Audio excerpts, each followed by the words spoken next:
সাকিব খান অভিনীত তাণ্ডব সিনেমার পাইরেসি হওয়ার পর বেশ কিছু ঘটনা ঘটেছে। সিনেমাটির প্রযোজক শাহরিয়ার করিম ভুইয়া ওরফে শাহরিয়ার শাকিল পাইরেসির বিরুদ্ধে বনানী থানায় কপিরাইট আইনে একটি মামলা দায়ের করেন। এই মামলার পরিপ্রেক্ষিতে গোয়েন্দা পুলিশ ডিবি অভিযান চালিয়ে পাইরেসি চক্রের বেশ কয়েকজনকে গ্রেপ্তার করেছে। এর মধ্যে মূল হোতা হিসেবে টিপু সুলতান ৩৫ বছর নামের একজনকে নোয়াখালী থেকে গ্রেপ্তার করা হয়।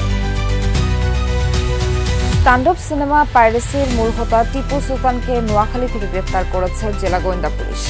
এছাড়া ইউটিউবার টিপু সুলতান একটি অনলাইন পোর্টালের মালিক সাদিসাদ ওরফে সাগর এবং হল অপারেটর সাজেদুল ইসলামকেও গ্রেপ্তার করা হয়েছে। সাদিসাদ ওরফে সাগর, যিনি সিনেটিক অনলাইন পোর্টালের মালিক, এবং আরেকজন সাজেদুল ইসলাম।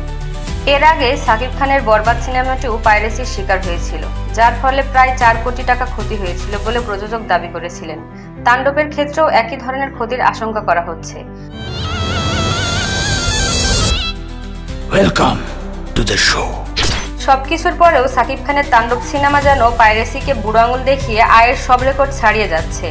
পাইরেসির কবলে পড়ার পরেও সিনেমাটি মাল্টিপ্লেক্সগুলোতে প্রায় ৫,৭৬,০০,০০০ টাকা আয় করেছে।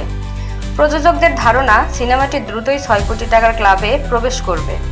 এছাড়া একটি সূত্র অনুযায়ী প্রথম ৫ দিনে সিনেমাটির মোট আয় প্রায় ৫ কোটি বেশি ছিল।